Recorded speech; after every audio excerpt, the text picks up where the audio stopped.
Hubo una época en donde el Caballero Oscuro era completamente diferente a lo que conocemos hoy en día. En los primeros años de las páginas de Detective Comics, número 27, nació un vigilante que usaba sus ilimitados recursos para acabar con el crimen.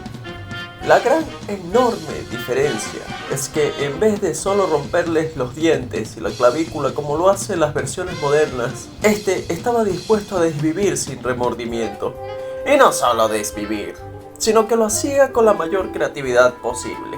Desde partir un cuello con una patada, atravesar una pared con un cuchillo para matar al otro lado, incendiar un laboratorio, empujar a una piscina de ácido, ahorcar utilizando una cuerda para luego ir volando el cuerpo por Ciudad Gótica. Y mi favorita, forjar una bala de plata utilizando una vela para luego disparársela a un vampiro. En la era dorada de los superhéroes, los primeros años donde la censura no era siquiera pensada, las historias eran oscuras y violentas, pero a partir de los años 40 y 50, el tono de las series de Batman fue gradualmente bajándole dos.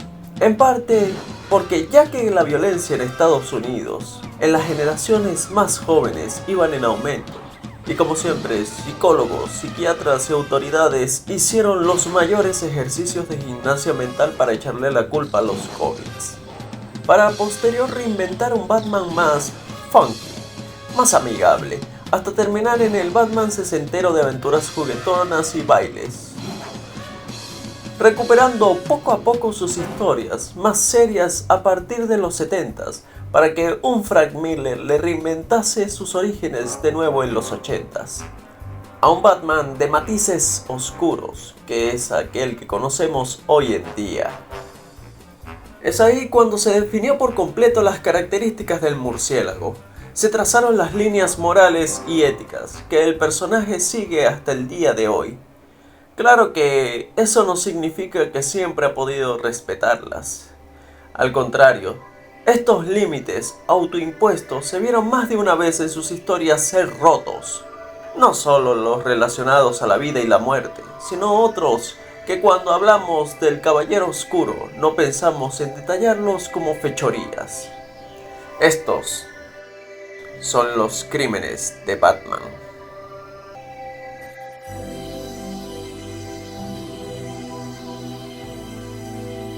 Pero antes de empezar, unas pequeñas aclaraciones. En vista de que la cronología de DC Comics es un desastre, y saber los sucesos que han sido removidos del canon y otros que han quedado en veremos qué se hace. De todas formas, los he puesto en el video, e igualmente aclaro que solo se pondrán los crímenes del universo principal de DC, no de otras dimensiones o realidades alternas. Así, el Batman psicópata de All Star Batman y Robin, que casi hace que mate a Hal Jordan, se va para afuera. E igualmente el Batman filopedo de la adaptación de animada de The Killing Joke, para afuera. Y por último he decidido no darme mala vida en seguir con exactitud la cronología de estos eventos de los cómics. DC tiene como 7 crisis que hacen que uno al querer ordenar este universo termine tan mal como el Joker, cosa que me evitaré. Sin más que agregar, empecemos con los baticrímenes. Crimen número 1. Uso de estupefacientes. En el cómic de Batman Venom nos presentan una de esas facetas del murciélago de las que él mismo se avergüenza. Un Batman que, a pesar de tener una fuerza por encima de una persona normal, no lo era tanto para salvar a una niña que fue secuestrada y metida en una cueva que se inundaba. Necesitaba la fuerza sobrehumana. Falló. Es, al fin y al cabo, humano. Un ser que puede caer y ser derrotado, incluso por criminales convencionales. El padre de la niña, un científico sin lamentaciones por su muerte y sin ningún escrúpulo, le ofrece un estimulante, estupefacientes que le daban una fuerza aún mayor, pero que rápidamente lo volvieron adicto. Reducían bastante la capacidad de pensar y le estimulaban la sed de violencia, hasta tal punto que no se supo nada de Batman en meses, pero sí de un hombre que iba encapuchado pegándole de manera despiadada a toda persona que haya cometido un crimen en el pasado, aunque no estuviera haciendo nada malo. Pero lo peor es que se volvió un adicto manipulable, y llegó a un nivel que estaba a punto de conspirar para desvivir a uno de sus pocos amigos, James Gordon. Uno de los momentos más bajos del justiciero de Gotham, de los que él mismo se avergüenza, pero créanme cuando les digo que no fue el último. Crimen número 2. Asesinato de K.G. Beast. Agentes de la ley y políticos estaban siendo desvividos en Gotham, a diestra y siniestra, en una lista específica de personas que presentaban ser una amenaza para los intereses de la célula secreta de la KGB llamada El Martillo. Actos violentos y calculados era la amenaza conocida como K.G. Beast, el asesino más letal de este grupo de malditos comunistas. Y su víctima principal era el presidente de los Estados Unidos de esos años, Ronald Reagan. Luego de frustrar su intento de magnicidio en las profundidades de las cloacas de Gotham, se da un combate mortal entre los dos. El murciélago parece estar igualado en fuerza y habilidad a la bestia. Cuando Batman parece tomar ventaja, K.G. Beast decide esconderse en un cuarto con solo una puerta, cul-de-sac, invitando al Caballero Oscuro a un combate final. Como dice el propio Batman, en otros tiempos se hubiera lanzado para probar ser el más fuerte, pero la experiencia le demostró que hay batallas que no se ganan nada más peleándolas. Lo encierra en ese pequeño cuarto sin comida o agua potable, sin decirle a nadie, y aunque cabe la posibilidad de que haya salido, no quita que fue una actitud fuera de lugar del vigilante de Gotham, pero no sería la última. Luego de varios reinicios del universo, en esta época actual, K.G. Beast había vuelto. ¿Y qué manera de volver? Había desvivido a Nightwing de un tiro en la cabeza frente a Batman, y luego de que estos tuvieran otro de sus legendarios intercambios de golpes, Batman, antes de ser fulminado, dispara su pistola de Batarangs al cuello de K.G. Beast. Este, vivo aún, promete revelarle quién lo contrató si lo salvaba de desangrarse. Batman se fue sin ayudarlo. Solo le dijo que él era el mejor detective del mundo. Lo resolvería solo. Solo lo dejó morir ahí paralizado, con el cuello roto. Algo tiene K.G. Beast que saca lo peor del cruzado encapotado. Pero al maldito payaso que hace pasar a la Batifamilia y a la ciudad un infierno cada semana no se le toca ni con el pétalo de una rosa, ¿verdad? Esta no fue las únicas veces que Batman en su edad oscura se atrevió a quitar una vida. Batman es un ser humano y como todo ser humano a veces está destinado a fallar. Crimen número 3. Muertes incidentales. Debía ser otra noche deteniendo el crimen. Unos criminales comunes y corrientes, sin mallas ajustadas, mafiosos de cuarta queriendo hacer sus ajustes de cuentas con un recolector de basura. Su hijo, que estaba oculto en la cima del camión para seguir a su padre, al oír que iba a ser triturado en el camión, salta con un grito de sorpresa, recibiendo al instante un disparo que atravesó su pecho. Todo frente a un Batman que apenas acababa de llegar. Cegado por la ira, ataca torpemente a los criminales, incluso cayendo a un lado. Antes de ser alcanzado por un disparo, lanza a uno de los criminales contra la trituradora del camión. Horrorizado por lo sucedido, la peor parte termina siendo ver al padre con el cuerpo sin vida de su hijo entre brazos. Pero esta no fue la única muerte incidental de su época oscura. José Garzonas, un narco que había perdido a su hijo y que culpaba a Batman de esto, secuestrando a James Gordon y luego asegurándose que Batman fuera un vertedero de vehículos. Cuando Batman escapaba de su ametralladora, se le ocurrió trepar la torre de carros más cercana que encontró y acto seguido balanceó su cuerpo para que cayera sobre el narco, sin demostrar ni siquiera un mínimo de remordimiento. Aunque realmente las opciones para detenerlo eran limitadas, no quita que haya roto su código moral. Jim Starlin, el escritor de esa oportunidad, se atrevió a jugar con la moral de Batman como nunca ningún escritor lo había hecho. Quizás para querer renovar al personaje, pero lo cierto es que había modificado su moralidad levemente Y era así solo con algunos criminales que habían cruzado límites, hasta que introdujo a un personaje que cambiaría a Batman como ningún otro. Crimen número 4. Dejar que asesinasen a un inocente. El diácono Blackfire tiene el logro de hacer algo que muchos villanos han intentado, pero que él es el único que logró. Ni el Joker con todas sus torturas, ni Bane cuando lo incapacitó, lograron lo que Blackfire hizo: quebrar a Batman, doblegarlo, reducirlo como ninguno lo había hecho. Un Batman secuestrado, encerrado en la oscuridad de las cloacas, hambriento y dopado, y por supuesto torturado durante días. En solo meses, Blackfire había manipulado a la gran población de sin techos de Gotham City. Les vendía la idea de desvivir a los criminales de Gotham, purgar la ciudad de sus males, que se estaba haciendo lo justo en el nombre de Dios. Y Batman fue convencido. El protector de Gotham estaba siendo partícipe en masacres hacia cualquiera que se considerase un criminal, y por muy pequeño que fuera el crimen. El diácono eliminó a tanta gente que casi se puede considerar que cometió un holocausto, cuando la ciudad estaba ya siendo conquistada por la horda de Blackfire, y Batman por fin tuvo fuerzas para hacerle frente. Tuvo el infortunio de presenciar cómo una mujer que los veía como su salvación y corría hacia él, cayó en las garras del ejército de Blackfire. Se metieron en el callejón. Sus gritos se oyeron durante minutos, pero para Batman fueron millones de años.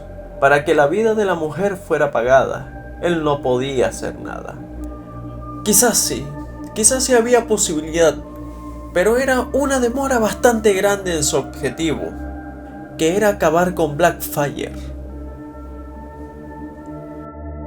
Batman The Cult es la mejor obra del murciélago que se haya escrito nunca, mostrando la faceta del murciélago que nunca se había visto hasta ese entonces. Un Batman vulnerable, víctima de un supervillano, y más humano que se verá. Luego de esto, Bruce Wayne mantendría el manto de Batman con las típicas peleas entre buenos y malos.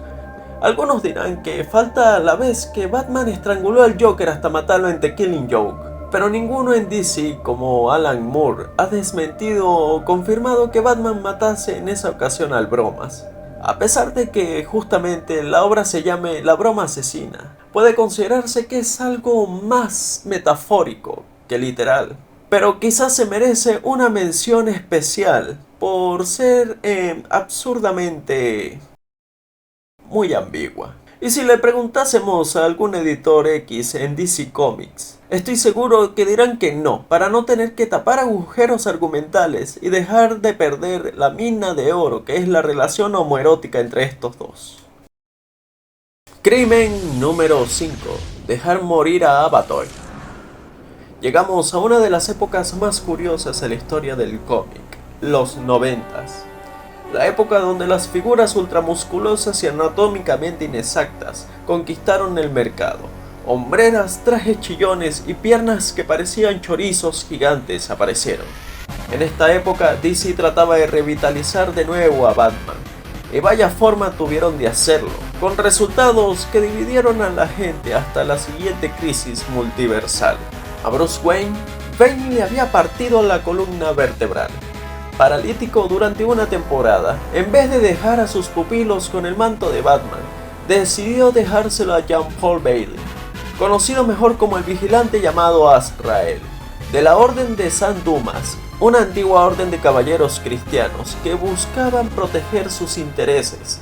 Azrael en poco tiempo se volvió Batman, el Batman que representaba a los 90s en todo su esplendor. Empezó bien, siendo un justiciero novato, pero a medida que pasaba el tiempo, empezó a ser cada vez más violento y sádico con los criminales. No tenía los códigos morales de Batman para usar armas letales como lanzallamas, o cortar y golpear en exceso. Incluso llegó a derrotar a Bane. Estaba dejando de importarle el proteger a los inocentes, el resolver los crímenes, y empezó a importarle más ser un vigilante sanguinario. Mientras su obsesión por ser un mejor Batman que Bruce Wayne y a la vez la presencia de un ángel le instigaba a buscar sangre, se estaba trastornando lentamente. y su punto de no retorno fue cuando dejó morir a un homicida llamado Abatoir. A pesar de que éste suplicaba ayuda, igual lo hacía Robin para que lo salvara. Lo dejó caer en una planta siderúrgica. Fue derretido en segundos. Bruce Wayne volvería para detener el legado de terror que había dejado, por supuesto. Algunos quizás me quieran discutir de que este no cuenta ya que no fueron cometidos por Bruno Díaz. Pero si vemos a Batman como un manto a heredar y no solo como Bruce Wayne, podemos decir que es válido. Además, vale aclarar que fue Bruce Wayne el que eligió entregarle el manto a Jean Paul. Crimen número 6. Apuñalar a un vampiro.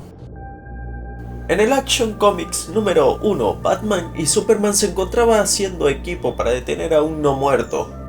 Superman se encontraba a punto de ser mordido, y es Batman apuñalando con una estaca lo que lo salva. Aquí posiblemente consideren que le estoy buscando la quinta pata al gato, y que de hecho fue defensa personal para salvar a Superman de convertirse en Super Vampiro Man. Pero si recordamos que Batman tiene esta ley de no matar, es de esas ocasiones donde la rompe por un bien mayor, o porque quizás no considera a los vampiros como seres humanos y por lo tanto sí puede destruirlos sin remordimiento. Al fin y al cabo, Batman estaba atentando contra una vida, o bueno, realmente no una vida, pero sí un ser consciente. Demuestra que quizás, a veces, quizás solo nos queda romper nuestras propias reglas, sin miramientos. Ya para la década de los 2000, Batman había desarrollado ciertas tendencias paranoides, cierta necesidad de prevenir cosas que no habían pasado, quizás por todos sus años de experiencia. Crimen número 7. Conspirar para destruir a la Liga de la Justicia. La Torre de Babel es uno de los momentos más infames del Cruzado Encapotado. Ra's al Ghul había obtenido los planes creados por Batman para detener a todos y cada uno de los miembros de la Liga de la Justicia. A pesar de que Batman no los usó, fue el creador de estos planes que detalladamente explotaban las desventajas y debilidades físicas y psicológicas de los miembros de la Liga. Vale recalcar que los mismos rayaban en ocasiones lo sádico. El detective marciano, por ejemplo, al tener un trauma psicológico con el fuego, no se le ocurrió peor tortura que usar tecnoparásitos para que modificasen su estructura molecular y hiciesen su piel de magnesio, un elemento químico que reacciona en contacto con el aire y se incendia. A Aquaman no se le ocurrió mejor idea que echarle una toxina del miedo que lo volviese hidrofóbico, o sea que Aquaman le tuviese miedo al agua. Suena gracioso, pero no lo es tanto que él se estuviera muriendo de deshidratación. Al pobre Kyle Rayner lo dejaron completamente ciego, y el más sádico en mi opinión. A Flash se le introdujo un proyectil vibratorio en la columna vertebral, haciendo que sufriera ataques epilépticos a velocidad de la luz. Eso entre más torturas brutales. Claro, Ra's al Ghul fue el que los activó, pero Batman fue el artífice maquiavélico de estas torturas brutales a sus propios compañeros y amigos. La Liga nunca volvió a darle la misma confianza a Batman después de eso. E incluso Ra's al Ghul casi logra crear una tercera guerra mundial, todo por los planes de Batsy. Claro que si no querían a Batman, él crearía su propia Liga de la Justicia, una con juegos del Joker y Batimujerzuelas. Crimen número 8. Liberar a los peores criminales del asilo Arkham. Motivado a una serie de ataques terroristas por un gas que causaba la eliminación del oxígeno, Batman, en vez de usar alguno de los tantos héroes de DC que siempre están disponibles, no se le ocurrió mejor opción que liberar a varios de los criminales más peligrosos del asilo Arkham. Puedo perdonar hasta cierto punto que quisiera usar a Poison Ivy, a Gatúbela e incluso al Acertijo, pero liberar también al Joker y a Scarface, con perdones de los fanboys de Batman, pero parece la idea más estúpida que se podía tener. En el caso del Joker no sería la primera ni la última vez de los cuales trabajarían juntos para detener un crimen. De hecho, las colaboraciones entre los dos resultan más frecuentes de lo que parecen. Pero esta destaca porque una vez que Batman logra detener al villano, no se le ocurre tener mejor idea que dejar primero al Joker sin supervisión cerca de un arma química, y por supuesto a los del asilo Arkham cerca de un criminal con suficiente plata para comprar su libertad y escaparse para continuar con su reinado de caos por el mundo. Pero bueno, ver al Joker haciendo referencias a los Vengadores no tiene precio.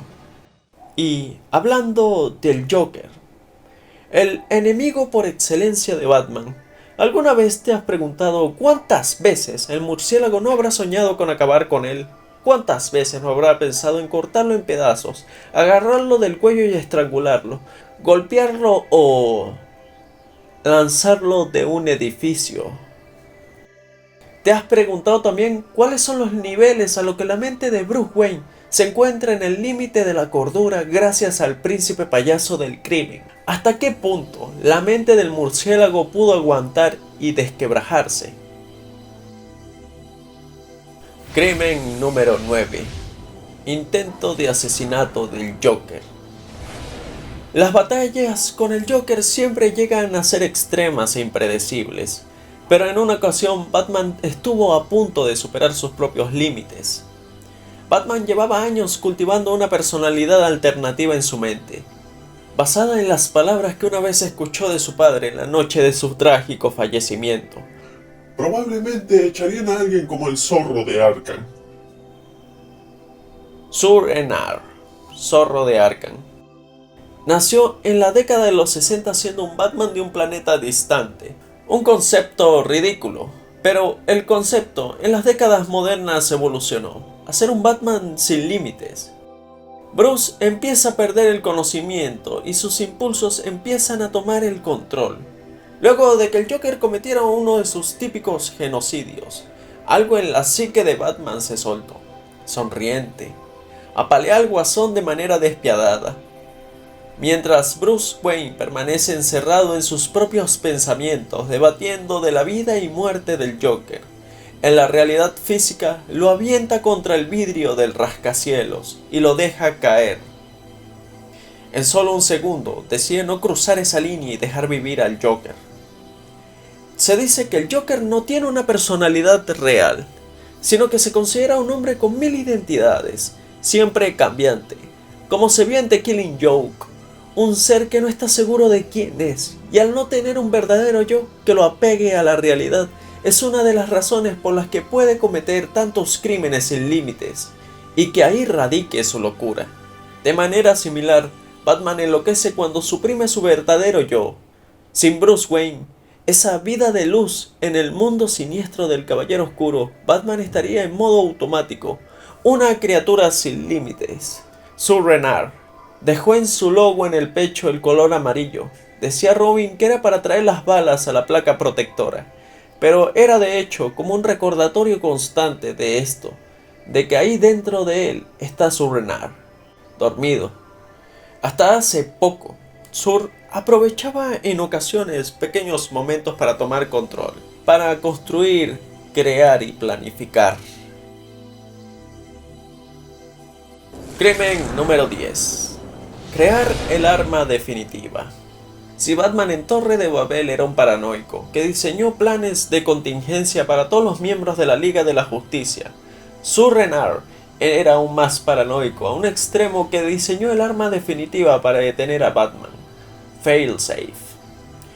Un robot creado con partes de tecnología de Amazo, el androide con la habilidad de copiar e incapacitar a todos los miembros de la Liga de la Justicia. Agrégale a esto la inteligencia de Batman, y que en su programación están todos los planes de contingencia, y verás cómo la Liga no tuvo oportunidad contra él. Y cuando Batman iba a ser eliminado por su propia creación, su única manera de sobrevivir fue escapando a una realidad alterna para que el androide lo considerase muerto. Sus planes, su paranoia y su mente terminaron traicionándolo radicalmente. Batman quizás es su peor enemigo, literalmente en este caso. Y eso quizás sea todo por hoy. Quizás no estoy viendo por completo todo. Llevo meses investigando para este video, y aún así, a pesar de eso, siento que no está completo. Entre las páginas, las viñetas, sé que hay más crímenes del murciélago por revelar. Si se te ocurre alguno, por favor déjamelo en los comentarios, o escríbeme lo primero que se te ocurra. Eso, aunque no lo creas, ayuda muchísimo a este canal. Quizás con eso pueda hacer una segunda parte, incluyendo los crímenes de las realidades alternas de Batman. Quién sabe. Pero ¿sabes qué se puede saber? Darme like y suscribirte. Te ha hablado Mobius y te deseo lo mejor.